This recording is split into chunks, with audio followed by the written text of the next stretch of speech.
नमस्कार साथियों।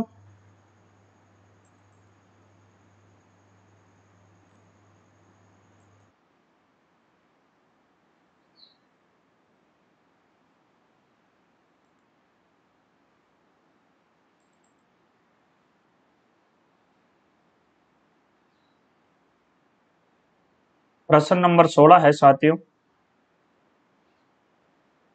As per pass rules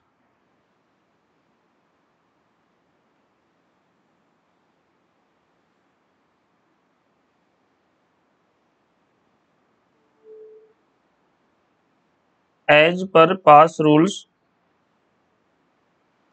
family includes son or sons who have not attained the age of years and are fully dependent on the railway servant। पास नियमों के अनुसार परिवार में ऐसे पुत्र या पुत्र शामिल हैं जिन्होंने वर्ष की आयु प्राप्त नहीं की है और पूरी तरह से रेल सेवा पर निर्भर हैं। पास नियमों के अनुसार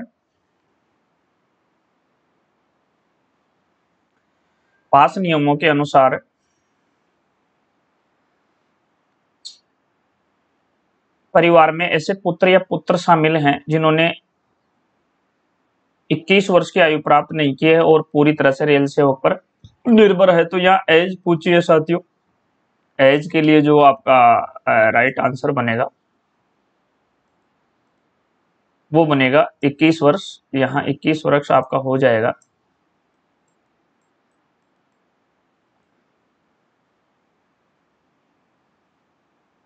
यानी पास नियमों के अनुसार आप 21 साल तक के पुत्र पुत्रियों को आप पास में प्राप्त नहीं की है तो पूरी तरह से रेल सेवा पर निर्भर है, तो वो 21 वर्ष है। ऑप्शन डी यहाँ आपका करेक्ट हो जाएगा। प्रश्न नंबर जो 17 है बहुत ही अच्छा प्रश्न है। यहाँ पीटीओ की बात हो रही है साथियों। प्रिविलेज टिकट ऑर्डर,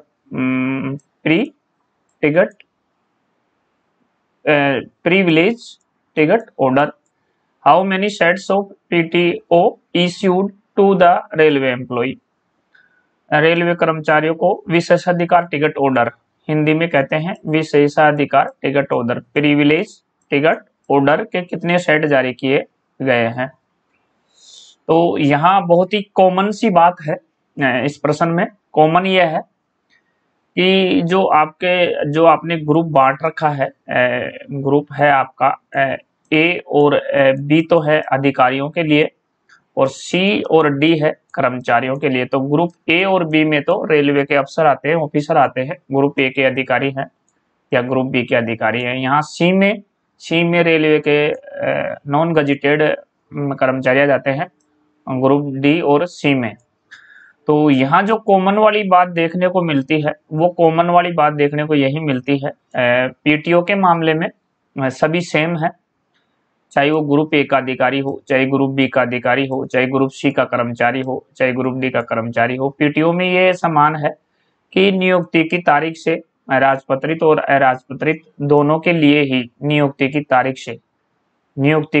से ज्वाइनिंग डेट से 4 सेट पीटीओ, चाहे वो रेलवे अफसर हो चाहे या ग्रुप सी या डी का कर्मचारी हो, 4 सेट पीटीओ पर ईयर दिए जाते हैं। ये कॉमन बात है। जबकि पास के मामले में यहाँ बहुत डिफरेंस है। पास के लिए ग्रुप ए और बी को 6 सेट पर ईयर दिए जाते हैं, 6 सेट पर ईयर दिए जाते हैं अधिकारी ग्रुप ए और बी को। और जो ग्रुप सी व डी होता है उसको 5 साल की सर्विस तक 1 सेट पास पर ईयर दिया जाएगा और 5 साल की सर्विस के बाद 3 सेट दिए जाएंगे। 5 साल की सर्विस के बाद 3 सेट दिए जाएंगे। तो यहाँ कॉमन उत्तर जो आपका होगा ऑप्शन बी होगा। नियुक्ति की तारीख से हर साल राजपत्रित और अराजपत्रित दोनों के लिए 4 सेट। तो यहाँ आपका ऑप्शन बी करेक्ट हो जाएगा 17 में। प्रश्न नंबर 18 की बात करें, प्रश्न नंबर 18 की बात करें अपन, तो प्रश्न नंबर 18 है the person appointed to manage the affair of a factor is called. किसी कारक फैक्टर प्रबंधन के लिए नियुक्त व्यक्ति को कहा जाता है। तो यहाँ आप फैक्ट्री इंस्पेक्टर, फैक्ट्री प्रभारी, फैक्ट्री सुपरवाइजर, फैक्ट्री मैनेजर यहाँ आप आंसर ले सकते हैं। ऑप्शन डी यहाँ बिल्कुल करेक्ट हो जाएगा। प्रश्न नंबर 19 है, 19 की बात करते हैं। 19 में आपके gazetted staff having completed 20 years and more but less than 25 years of service are entitled to get post retirement passes at the rate of. बहुत ही अच्छा प्रश्न है साथियों। राजपत्रित कर्मचारी 20 वर्ष से अधिक सेवा पूरा किया है और 25 वर्ष से कम सेवा पूरा किया है तो दर से सेवानिवृत्ति के बाद पास प्राप्त करने के हकदार हैं।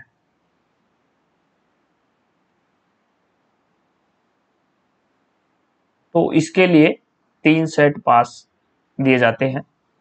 ऑप्शन सी यहाँ बिल्कुल करेक्ट है।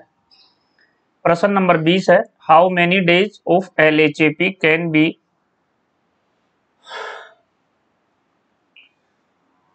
accumulated to an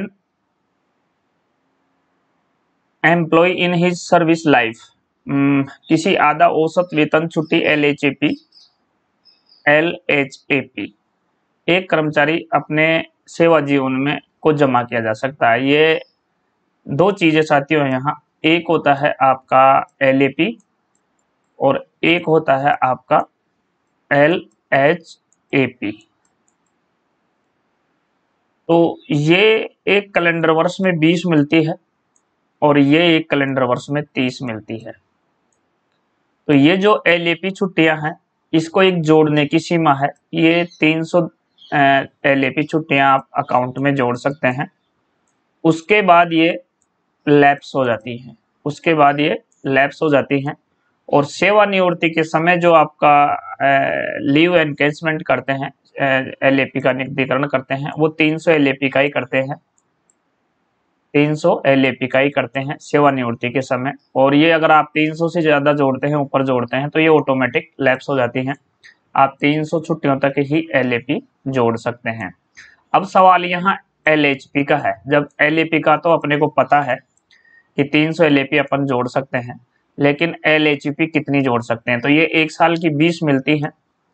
तो ये असीमित है। LHP आप कितनी भी जोड़ सकते हैं। आप चाहे तो 200 जोड़ सकते हैं, आप चाहे तो 400 जोड़ सकते हैं, आप चाहे तो 600 जोड़ सकते हैं। इसकी कोई लिमिट नहीं है, कितनी भी जोड़ सकते हैं। तो यहाँ जो आपका आंसर बनेगा ऑप्शन डी बनेगा, असीमित बनेगा। तो चलिए प्रश्न नंबर यहाँ जो 20 में आंसर बनेगा वो डी बनेगा। और CL को तो आप जानते ही हैं कि जो लीव को तो आप जानते ही हैं, ये वर्कशॉप में 8 मिलती है और ओपन लाइन में 10 मिलती हैं। और यदि कोई विकलांग कर्मचारी है तो उसको 4 एक्स्ट्रा मिल जाएगी, यानी वर्कशॉप में 12 हो जाएगी और ओपन लाइन में 14 हो जाएगी। तो CL तो हर साल लैप्स हो जाती है, ये आप सभी जानते होंगे। तो CL, LAP, HLAP इनके बारे में आपको नॉलेज होगी मेरे हिसाब से। तो ये कोई ज़्यादा समझाने वाली बात नहीं है, ऐसे रहने को तो बहुत कुछ है।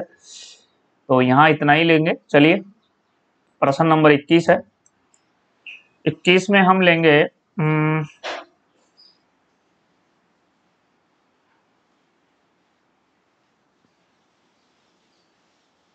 when no leave is admissible under any other rule, the leave guaranteed is known as LAP, LHAP, special leave, extra ordinary leave. जब किसी अन्य नियम के तहत कोई छुट्टी स्वीकार्य नहीं होती है तो दी गई छुट्टी को ज्ञात किया जा सकता है। तो वो एक्स्ट्रा ऑर्डिनरी लीव होती है साथियों। वो होती है जो आपके एक्स्ट्रा असाधारण छुट्टी जिसको अपन बोलते हैं, एक्स्ट्रा ऑर्डिनरी लीव होती है जिसको हम असाधारण छुट्टी बोलते हैं। ये आपके ऑप्शन डी में है। तो यहाँ असाधारण छुट्टी आपका करेक्ट हो जाएगी। चलिए प्रश्न नंबर 22 है। Maximum how many leave not due guaranteed on medical certificate in entire service. पूरी सेवा काल में अधिकतम कितने दिनों छुट्टी बकाया नहीं लीव नॉट ड्यू चिकित्सा प्रमाण पत्र पर दी जाती है? तो ये लीव नॉट ड्यू, LND बोलते हैं इसको, लीव नॉट ड्यू, ये आपके 360 डेज हो जाएगी। 360 डेज। LND छुट्टी होती है जो 360 डेज हो जाएगी, तो ये 360 दिनों में ऑप्शन ए में यहाँ आपका करेक्ट आंसर है। और CCL की बात करें, CCL आप जानते होंगे ये 730 डेज होती है, LND 360 डेज होती है, और LAP की बात करें तो LAP एक कैलेंडर वर्ष में 30 मिलती है और 300 से ज़्यादा इसको जोड़ा नहीं जा सकता है। HLAP की बात करें तो HLAP एक कैलेंडर वर्ष में 20 मिलती है और इसको असीमित जोड़ा जा सकता है। चलिए प्रश्न नंबर 23 है, dual charge allowance will be admissible only if the additional charge is held for a period exceeding days. 23 की बात करें अपन यहाँ 23 है, 2 बार शुल्क भत्ता तभी स्वीकार्य होगा जब अतिरिक्त प्रभार 45 दिनों से अधिक अवधि के लिए आयोजित किया जाएगा। 23 में यहाँ बी ऑप्शन 45 डेज है, बिल्कुल करेक्ट हो जाएगा 45 डेज। यहाँ ऑप्शन बी आपका यहाँ करेक्ट हो जाएगा। 2 बार शुल्क भत्ता तभी स्वीकार्य होगा जब अतिरिक्त प्रभार 45 दिनों से अधिक की अवधि के लिए आयोजित किया जाएगा, तो ऑप्शन बी आपका यहाँ बिल्कुल करेक्ट है, ऑप्शन बी बिल्कुल करेक्ट है। प्रश्न नंबर 24 है, the minimum wages as fixed under the minimum wages act 1948 must be revise at least once in. न्यूनतम मजदूरी अधिनियम 1948 के तहत निर्धारित न्यूनतम मजदूरी दर को कम से कम एक बार 2 वर्ष में एक बार संशोधित किया जाना चाहिए। 2 वर्ष में 2 ईयर्स में एक बार संशोधित किया जाना चाहिए। तो इसमें यहाँ आपका आंसर ए हो जाएगा, 2 वर्ष में एक बार यहाँ संशोधित है न्यूनतम मजदूरी अधिनियम 1948, तो ऑप्शन ए यहाँ आपका बिल्कुल राइट आंसर हो जाएगा। प्रश्न नंबर 25 है, to provide guidelines for wage structure in the country the committee on fair wage was constituted on. देश में उचित मजदूरी संरचना के लिए दिशा निर्देश प्रदान करने के लिए उचित मजदूरी पर समिति का गठन किया गया था, तो ये आपके 1948 में किया गया था, 1948, ऑप्शन बी यहाँ आपका करेक्ट है। प्रश्न नंबर 26 है, the total amount of deduction from the wages of employ should not exceed percentage, यानी 50% हो जाएगा ये आपका, तो 50% के हिसाब से आपका यहाँ जो आंसर होगा वो सी आंसर होगा। कर्मचारियों की मजदूरी से कटौती की कुल राशि 50% मजदूरी से 50% मजदूरी से अधिक नहीं होनी चाहिए, तो यहाँ सी ऑप्शन आपका बिल्कुल करेक्ट है। सेंश्योर कीजिए, ये पेनल्टी नहीं है, न तो ये माइनर पेनल्टी है न मेजर पेनल्टी है, ये एक जिसको अपन कहते हैं रिटर्न वार्निंग है, लिखित चेतावनी है। सेंश्योर कीजिए रिटर्न वार्निंग होती है, ये वार्निंग दी जाती है, इसमें कोई पेनल्टी नहीं दी जाती, चेतावनी दी जा सकती है, तो चेतावनी दी जाती है, तो यहाँ आपका सेंश्योर कीजिए रिटर्न वार्निंग हो जाएगा, ऑप्शन डी 27 में।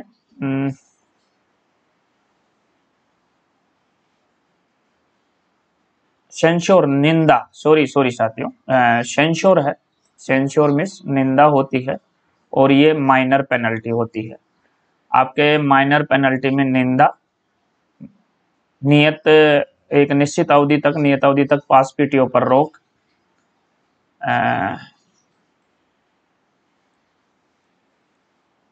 और एक निंदा, ये major penalty, minor penalty, verbal penalty, return नहीं, ये माइनर पेनल्टी होगी, और ये आपके होती है माइनर पेनल्टी होती है, और माइनर पेनल्टी में ये होता है सेंश्योर निंदा, इसको हिंदी में निंदा बोलते हैं, तो ये माइनर पेनल्टी होती है, तो माइनर पेनल्टी के अंतर्गत आपका ऑप्शन बी यहाँ करेक्ट हो जाएगा, minor penalty option B, censure कीजिए माइनर पेनल्टी, सेंश्योर कीजिए माइनर पेनल्टी, ऑप्शन बी यहाँ आपका करेक्ट है।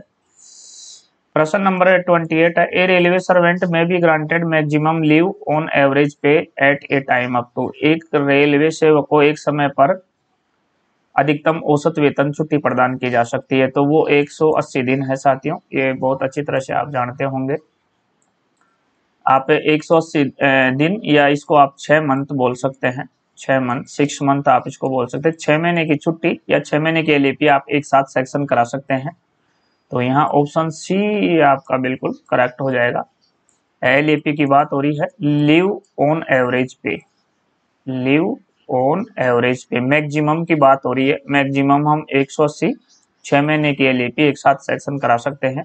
लिव ऑन एवरेज पे एलईपी, लिव ऑन एवरेज पे। तो यहाँ आपका आंसर जो है सी हो जाएगा 180 दिन, या इसको आप 6 मंथ बोल सकते हैं। चलिए 29 है the maximum limit for leave encashment of LAPs. तो ये मैं ऊपर बता चुका हूं, आप 300 छुट्टियों का नकदीकरण सेवानिवृत्ति के समय करा सकते हैं। तो यहाँ 300 आप ले लेंगे, ऑप्शन सी यहाँ आपका करेक्ट हो जाएगा।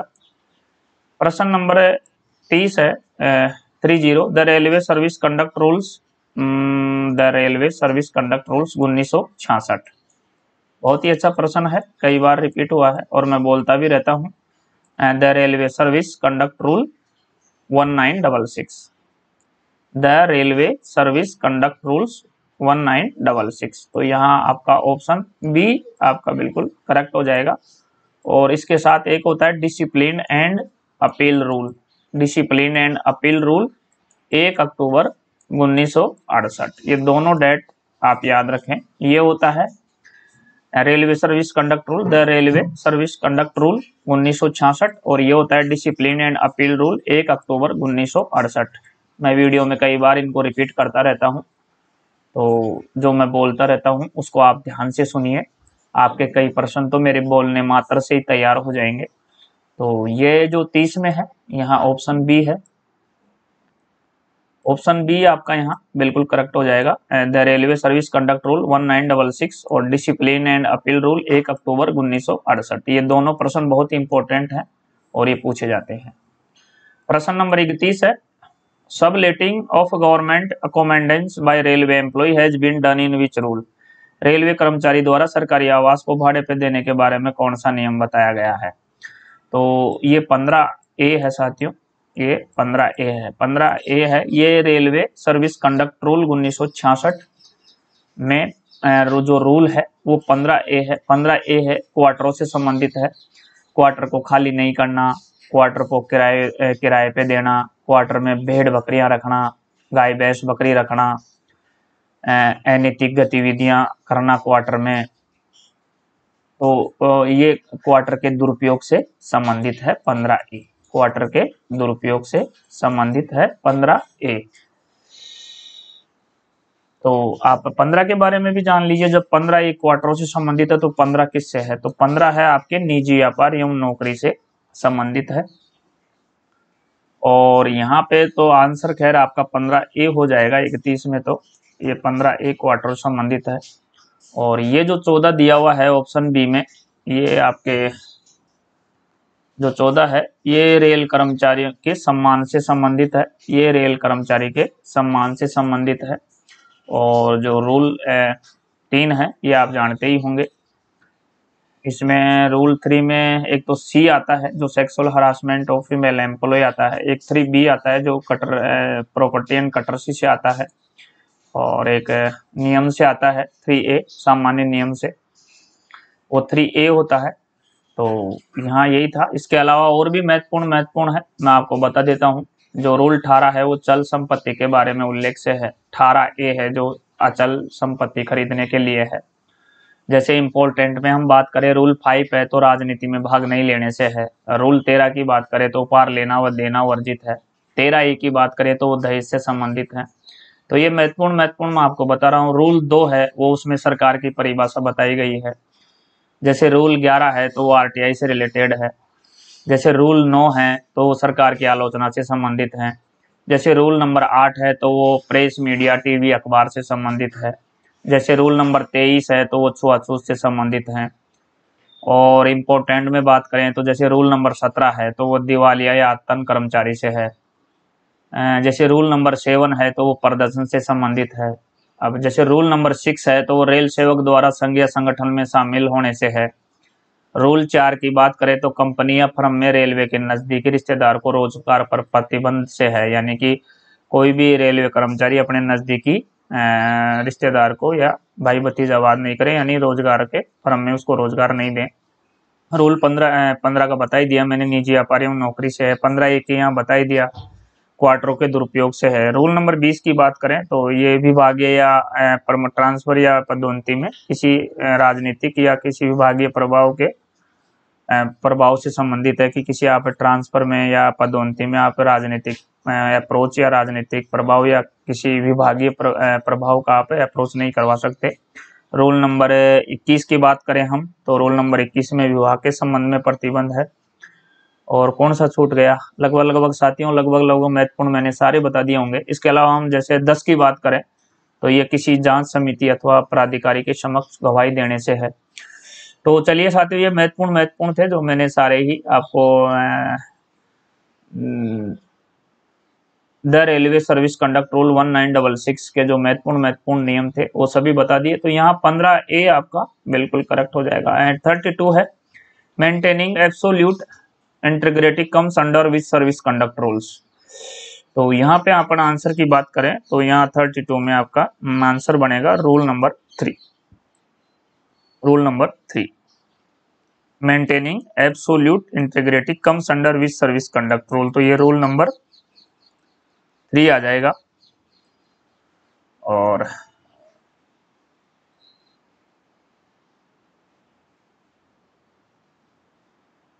चलिए रूल नंबर 2 है, उसमें सरकार की परिभाषा बताई गई है, ये मैंने आपको बताया ही दिया अभी। और रूल नंबर जो 4 है, रूल नंबर जो 4 है वो उसमें किसी कंपनी या फर्म में रेलवे के किसी नजदीकी रिश्तेदार को या भाई भतीजावाद को रोजगार पर प्रतिबंध है रूल नंबर 4 में। तो यहाँ जो आपका आंसर है सी हो जाएगा, रूल नंबर 3। रूल नंबर 3 हो जाएगा। पूर्ण सत्यनिष्ठा बनाए रखना कौन से सेवा आचरण नियम के तहत आता है, तो ये रूल नंबर 3 में आता है। प्रश्न नंबर 33 है workman compensation act 1923 is enforce with that. बहुत ही अच्छा प्रश्न है। कामगार मुआवजा अधिनियम 1923 कब से प्रभावी हुआ था, तो ये 1 जुलाई 1924 से प्रभावी हुआ था। 1 जुलाई 1924 से प्रभावी हुआ था। जैसे आपका फैक्ट्री एक्ट 1948 है वो 1 अप्रैल 1949 से प्रभावी हुआ था, वैसे ये जो कामगार वर्कमैन कंपनसेशन एक्ट है, वर्कमैन कंपनसेशन एक्ट 1923 है, ये 1 जुलाई 1924 से प्रभावी हुआ था, यानी 1 जुलाई 1924 से लागू हुआ था। तो यहाँ 33 में आपका बी आंसर यहाँ बिल्कुल करेक्ट है, ऑप्शन बी यहाँ बिल्कुल करेक्ट है। प्रश्न नंबर 34 है where is the office of railway rating tribunal. RRT की बात हो रही है साथियों, एक होता है आरआरटी, एक होता है आरसीटी। तो यहाँ आरआरटी की बात हो रही है, रेलवे रेटिंग और ट्रिब्यूनल। तो ये आपके चेन्नई में है, ये आपके चेन्नई में है, आरआरटी चेन्नई में है। और ये आरसीटी है रेलवे क्लेम ट्रिब्यूनल, ये आपके न्यू दिल्ली, ये आपके न्यू दिल्ली में है। तो ये चेन्नई है, ऑप्शन ए यहाँ बिल्कुल करेक्ट हो जाएगा। और नेक्स्ट है जो आपके आरसीटी का है, जो मैंने अभी बताया, रेलवे, सी से क्लेम और टी से ट्रिब्यूनल हो जाएगा, ये आपके न्यू दिल्ली में है। तो न्यू दिल्ली या नई दिल्ली, ऑप्शन सी है, सी आंसर बिल्कुल करेक्ट हो जाएगा आपका। प्रश्न नंबर 36 है, बहुत ही अच्छा प्रश्न है। What is the designation of head of NIR. बहुत ही अच्छा प्रश्न, इसकी फुल फॉर्म भी आपको आनी चाहिए। तो एन से नेशनल हो जाएगा, ए से अकेडमी हो जाएगी, और ये ऑफ यहाँ ध्यान रखिएगा, ये ऑफ एंड विथ इनकी गलतियां नहीं होनी चाहिए। ऑफ, फॉर, विथ, एंड, ये इनका विशेष ध्यान रखना चाहिए, नहीं तो आप फुल फॉर्म में मात खा सकते हैं। यहाँ हो जाएगा national academy of Indian railway.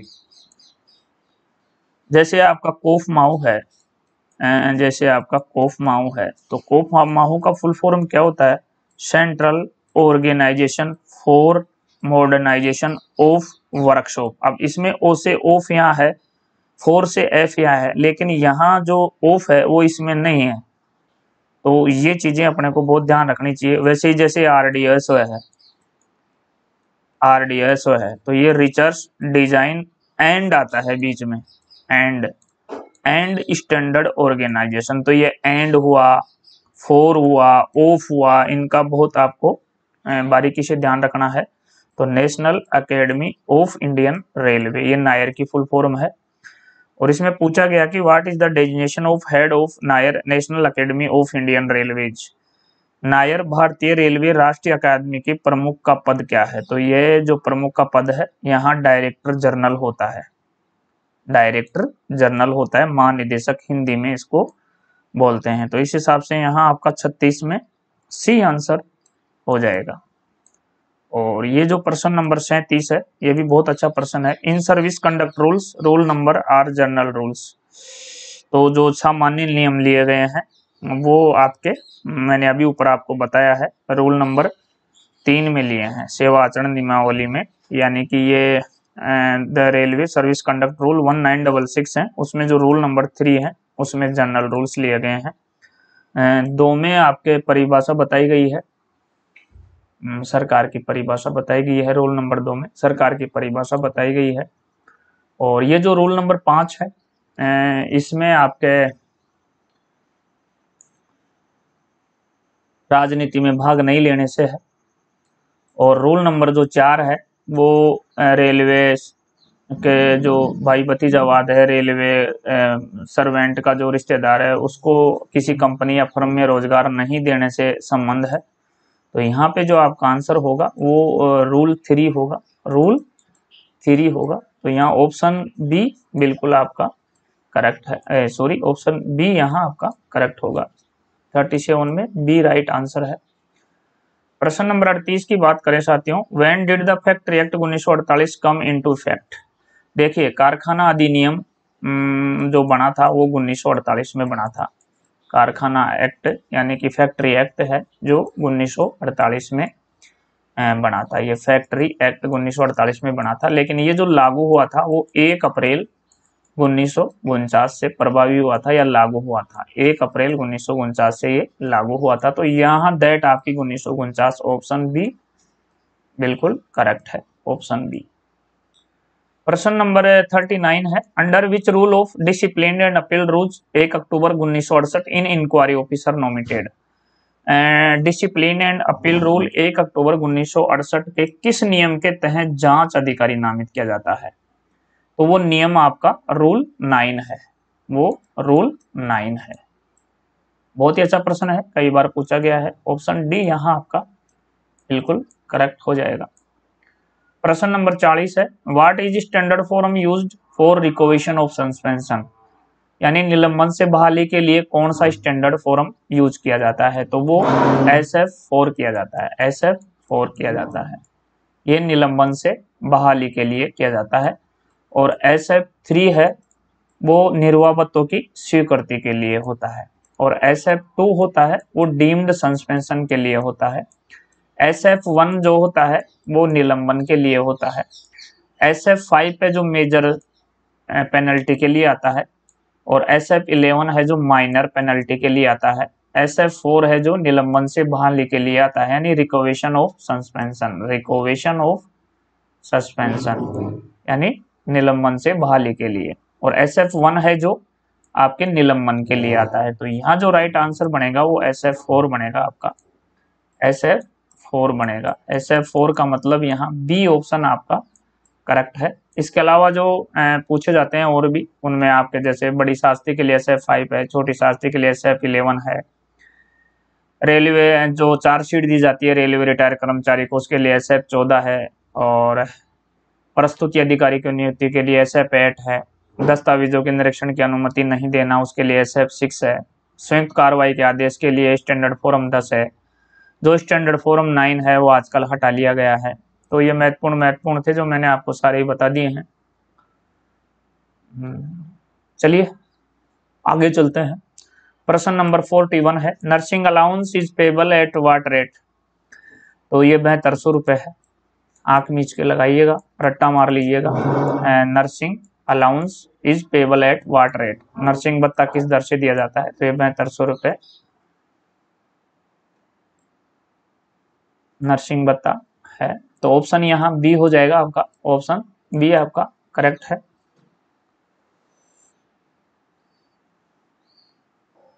प्रश्न नंबर 42 है how many dependents are allowed in complimentary पास।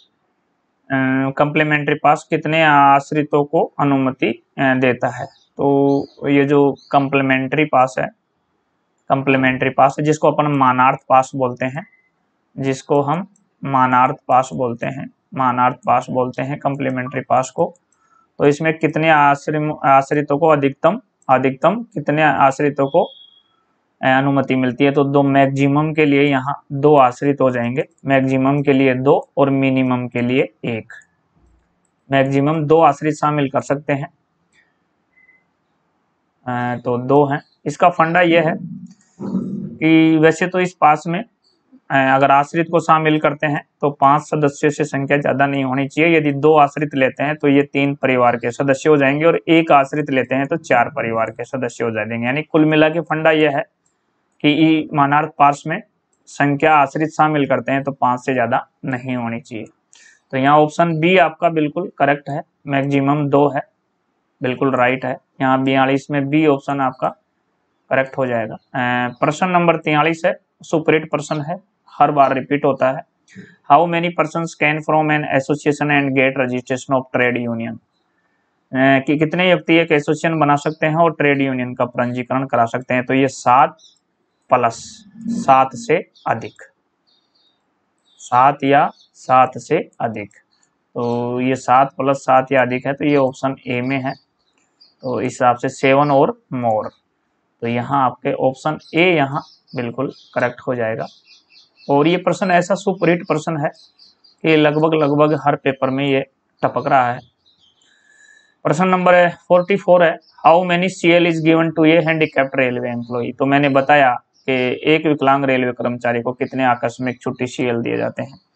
मैंने बताया अगर आप वर्कशॉप की बात करें तो वर्कशॉप में रेलवे एम्प्लॉय को 8 CL मिलती है, और यदि वो विकलांग है तो 4 और जोड़ दीजिए। इस प्रकार से विकलांग को वर्कशॉप में 12 मिल जाएगी, और यदि वो ओपन लाइन में है, ओपन लाइन में है तो ओपन लाइन में 10 मिलती है, और यदि वो विकलांग है तो 4 और जोड़ दीजिए तो उसको 14 CL मिल जाएगी। कहने का मतलब है कि 4 CL विकलांग व्यक्ति को एक्स्ट्रा मिलती है, हैंडीकैप्ड रेलवे एम्प्लॉय को एक्स्ट्रा मिलती है 4 CL एक जर्नल कर्मचारी से। तो यहाँ पे जो आपका आंसर बनेगा, एक विकलांग रेलवे कर्मचारी को कितने आकस्मिक छुट्टी CL दिए जाते हैं। तो अब यहाँ दिया नहीं है, यहाँ आप क्या लेंगे, यहाँ अगर वो वर्कशॉप दे देता तो वर्कशॉप 8 और 4 12 हो जाती, और ओपन लाइन बोलता तो 10 प्लस 4 हो जाती, तो ये 14 हो जाती। अब यहाँ कौन सा लें, 12 लें तो 12 लेते हैं तो ये वर्कशॉप के लिए हो जाती है, और यदि 14 लेते हैं तो ये ओपन लाइन के लिए हो जाती है। तो यहाँ क्या आंसर चूज करें बताइए। या तो ये बोला होता कि वर्कशॉप में विकलांग व्यक्ति को कितनी मिलती है तो अपन ऑप्शन यहाँ ए ले लेते, और यदि बोलता कि ओपन लाइन में हैंडीकैप्ड रेलवे एम्प्लॉय को कितनी CL मिलती है तो अपन यहाँ 14 ले लेते, यानी सी ले लेते। तो अब यहाँ प्रश्न क्लियर नहीं है, इसलिए मैंने इसका क्लेरिफिकेशन आपको कर दिया, यानी कि 8 प्लस 4 और 10 प्लस 4, यानी विकलांग व्यक्ति को 4 एक्स्ट्रा मिलती है। तो अगर ये वर्कशॉप बोल देता तो हम 12 उत्तर ए ले लेते, और ओपन लाइन बोलता तो सी ऑप्शन ले लेते। तो इस प्रश्न को आप मुझे कमेंट बॉक्स में बता सकते हैं कि मैं यहाँ वर्कशॉप मानूं या ओपन लाइन मानूं। चलिए 45 में, अगर वर्कशॉप में आप लोग मानते हैं तो 12 ले लीजिएगा, और ओपन लाइन में आप मानते हैं तो 14 ले लीजिएगा हैंडीक्राफ्ट के लिए, हैंडीकैप्ड रेलवे एम्प्लॉय के लिए। तो चलिए 45 है DAR case what is minimum time to submit appeal after the issue of NIP। बहुत ही अच्छा प्रश्न है साथियों। डिसिप्लिन एंड अपील रूल 1 अक्टूबर 1968 में NIP जारी होने के बाद अपील प्रस्तुत करने के लिए न्यूनतम समय क्या है। तो वो 45 दिन है। बहुत ही बढ़िया प्रश्न है, अच्छा प्रश्न है। 45 डेज है, कई बार ये रिपीट हुआ है, 45 डेज कई बार ये रिपीट हुआ है। तो यहाँ पे जो आंसर है वो सी ले लेंगे हम। प्रश्न नंबर 46 है full form of SDGM। SDGM की फुल फॉर्म क्या होती है? तो ये सीनियर डिप्टी जर्नल मैनेजर होता है। तो यहाँ ऑप्शन बी आप यहाँ ले लेंगे। SDGM का फुल फॉर्म क्या है? वरिष्ठ उप महाप्रबंधक, SDGM, senior deputy journal manager. तो यहाँ ऑप्शन बी आपका बिल्कुल करेक्ट हो जाएगा। प्रश्न नंबर 47 है। 47 है, इसमें है फैमिली प्लानिंग अलाउंस, परिवार नियोजन भत्ता कब से बंद कर दिया गया? Family planning allowance has been discontinued from, कब से बंद कर दिया? तो ये 1 जुलाई 2017 से ये 1 जुलाई 2017 से बंद कर दिया गया है। ये डेट आप याद रखें। ऑप्शन डी यहाँ आपका करेक्ट हो जाएगा। How many days special casual leave is admissible for blood donation, रक्तदान के लिए कितने दिनों का विशेष आकस्मिक छुट्टी स्वीकार्य है? यानी SCL, स्पेशल कैजुअल लीव। तो ये 1 दिन की मिलती है। यहाँ SCL का अर्थ होता है स्पेशल, C का होता है कैजुअल, L का होता है लीव, यानी स्पेशल कैजुअल लीव। तो ये 1 दिन की मिलती है रक्तदान के लिए। ऑप्शन ए 48 में ऑप्शन ए आपका यहाँ करेक्ट हो जाएगा। बहुत ही अच्छा प्रश्न है। How many PREM meeting are held in a year, एक साल में प्रेम की कितनी बैठक होती है? Participation of railway employment in management. तो यह प्रेम की बैठक कितनी होती है? तो यहाँ पे अपन एक साल में कितनी होती है? तो ये 4 होती हैं। हर 3 मंथ में एक बार होती है। तो इस हिसाब से हम देखें, हर 3 मंथ में एक बार होती है। तो हम देखें ये 1 ईयर में, यानी 12 मंथ में, इसको आप 12 मंथ बोल सकते हैं या 1 ईयर बोल सकते हैं। तो 1 ईयर में ये 4 बार हो जाएगी। तो यहाँ ऑप्शन आपका ए बिल्कुल करेक्ट है। ए बिल्कुल यहाँ करेक्ट है। प्रश्न नंबर 50 है। Maximum withdrawal percentage from PF of confidential reason, गोपनीय कारण के तहत PF निकास की महत्तम परसेंटेज क्या है? बहुत ही अच्छा प्रश्न है साथियों। तो ये 75% है। 75% तक आप निकासी कर सकते हैं। तो ये ऑप्शन बी आपका यहाँ बिल्कुल करेक्ट हो जाएगा। प्रश्न नंबर 51 है। यदि आश्रित परिवार में शामिल है तो विशेषाधिकार पास के लिए कुल कितने सदस्य स्वीकार्य हैं? देखिए बहुत ही अच्छा प्रश्न है और इसको मैं कई बार इसको क्लियर कर चुका हूँ। फिर आपके सामने एक बार इसको बहुत अच्छी तरह से मैं क्लियर कर रहा हूँ, ध्यान रखिएगा। ये प्रश्न लगभग हर प्रश्न पत्र में टपक जाता है, तो इसको मैंने हर प्रश्न पत्र में क्लियर किया है बहुत अच्छे तरीके से। यहाँ भी मैं फिर एक बार आपके सामने इसको क्लियर कर रहा हूँ। If dependent is included in family then total how many members are admissible for privilege pass, यदि आश्रित परिवार में शामिल हैं तो विशेषाधिकार पास के लिए कुल कितने सदस्य स्वीकार्य हैं? तो यहाँ एक सीधा सा फंडा है कि यदि आप किसी इस पास में, विशेषाधिकार पास में आप मान लीजिए आश्रित शामिल करते हैं, तो आश्रित भी कितने मैक्सिमम शामिल कर सकते हैं? तो वो 2 कर सकते हैं। तो मान लीजिए मैक्सिमम आश्रित आपने 2 शामिल कर लिए, तो फिर परिवार के सदस्य 3 रह जाएंगे। क्यों रह जाएंगे? क्योंकि इसकी संख्या 5 से ज्यादा नहीं होनी चाहिए। विशेषाधिकार पास में आश्रितों को मिलाने के बाद पास में संख्या 5 से ज्यादा नहीं होनी चाहिए। मान लीजिए आप एक आश्रित शामिल करते हैं, तो फिर पास में सदस्यों की संख्या 4 रखेंगे। क्यों रखेंगे? क्योंकि फिर इनकी सदस्य 5 से ज्यादा नहीं होनी चाहिए। लेकिन यहाँ ध्यान रखने वाली बात यह है कि यहाँ आश्रितों की सदस्य संख्या 0 रहती है, तो फिर आप इस परिवार में सदस्य संख्या कितने भी ले सकते हैं। 5 ले सकते हैं, 6 ले सकते हैं, 7 ले सकते हैं, 8 ले सकते हैं, 9 ले सकते हैं, 10 ले सकते हैं, 11 ले सकते हैं। तो फिर कोई बाउंडेशन नहीं है। लेकिन यदि आप आश्रितों को शामिल कर लेते हैं तो फिर सदस्य संख्या 5 से ज्यादा नहीं होनी चाहिए।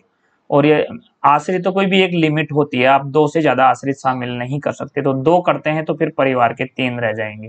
3 ही क्यों रह जाएंगे? क्योंकि फिर संख्या 5 से ज्यादा नहीं होनी चाहिए। तो 2 और 3 5 हो जाएंगे। और एक आश्रित आप शामिल करते हैं तो फिर परिवार के सदस्यों की संख्या 4 रह जाएगी। क्यों रह जाएगी? क्योंकि आप 5 से ज्यादा इसमें शामिल नहीं कर सकते हैं। और यदि आप आश्रित शामिल नहीं करते हैं तो फिर कोई बंधन नहीं है। तो यहाँ पूछ रहा है कि अगर आश्रित परिवार में शामिल है तो कुल कितने सदस्य स्वीकार्य हैं? तो कुल आपके ये 5 सदस्य स्वीकार्य हैं। तो ऑप्शन बी में ये आपके 5 सदस्य बिल्कुल करेक्ट है। ऑप्शन बी यहाँ आपका बिल्कुल करेक्ट हो जाएगा। If dependent is included in family then total how many members are admissible for privilege pass? तो your correct answer is option B 5। 5 two maximum how many times leave encashment can be availed while in service? सेवा में रहते हुए अधिकतम कितनी बार छुट्टी का नकदीकरण का लाभ उठाया जा सकता है? बहुत ही अच्छा प्रश्न, कई बार मैंने इसको क्लियर किया है। आज भी मैं आप लोगों के सामने इस प्रश्न को बहुत अच्छी तरह से क्लियर कर देता हूं। देखिए, ये एलएपी से संबंधित प्रश्न है। ये जो प्रश्न है आपका, ये एलएपी से संबंधित प्रश्न है। अब एलएपीपी की हम बात करें तो लीव ऑन एवरेज पे होता है। तो ये आप एक तो पहली बात तो ये है कि आप इसको 300 तक जोड़ सकते हैं, एक चीज। दूसरी चीज ये है कि ये एक कैलेंडर वर्ष में 30 एलएपी मिलती है। और तीसरी चीज ये है कि ये एक महीने की 2.5 दिन के हिसाब से काउंट होती है। और चौथी चीज ये है कि ये 2 टुकड़ों में मिलती है, 15-15 दिनों के टुकड़ों में मिलती है। 15-15 दिनों के टुकड़ों में मिलती है। जनवरी से जून हो जाएगा और जुलाई से दिसंबर हो जाएगा। तो ये 15-15 के टुकड़ों में 30 मिलती है। तो ये 30 एलएपी आपकी एक कैलेंडर वर्ष में हो जाती है। तो ये इसकी बहुत आसानी सी और हल्की सी जानकारी है जो आप सभी जानते होंगे। ये 2.5 दिन कैसे आते हैं? ये 2.5 दिन ऐसे आते हैं कि आपको 1 साल की 30 मिलती है और 12 महीने की 30 मिलती है। तो ये जब इनको काटेंगे तो ये 2.5 दिन आ जाएंगे। तो ये एक महीने की 2.5 दिन के हिसाब से काउंट होती है। अब सवाल ये है कि जब ये 300 से ज़्यादा नहीं जोड़ सकते तो आप इसको बीच में एलएपी का लीव एनकेसमेंट करवा सकते हैं, एनकेसमेंट करवा सकते हैं, नकदीकरण करवा सकते हैं। तो वो कैसे करवाएंगे? वो ऐसे करवाएंगे कि ये 6 बार करवा सकते हैं, 6 बार ये करवा सकते हैं। और 6 बार में ये कैसे करवाएंगे?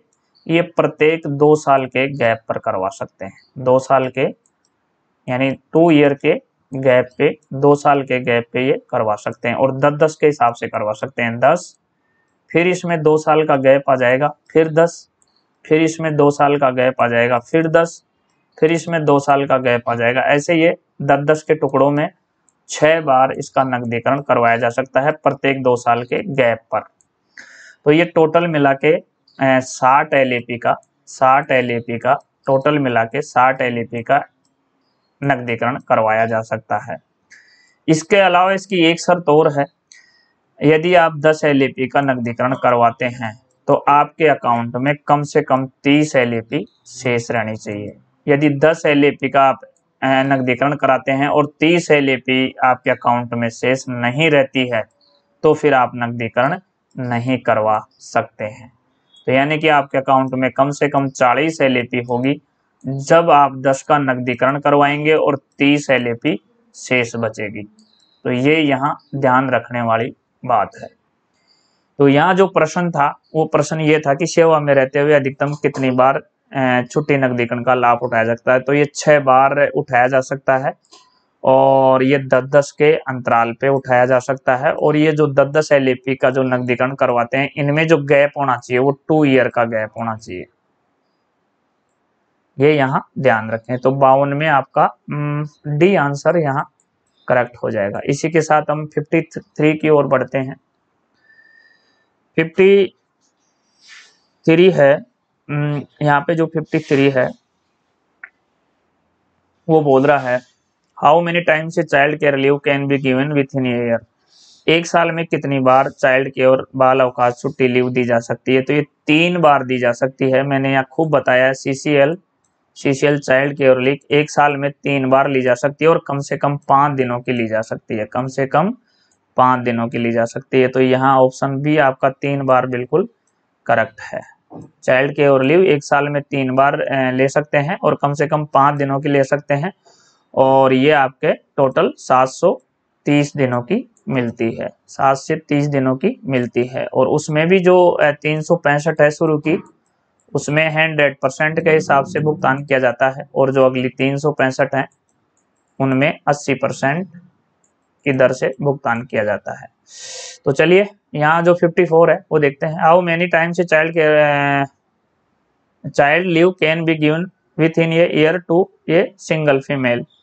एक अकेली सिंगल महिला को 1 वर्ष के भीतर कितनी बार चाइल्ड लीव दी जा सकती है।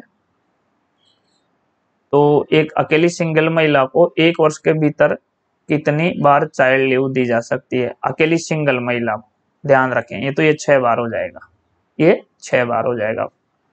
54 में डी आंसर यहाँ बिल्कुल करेक्ट है।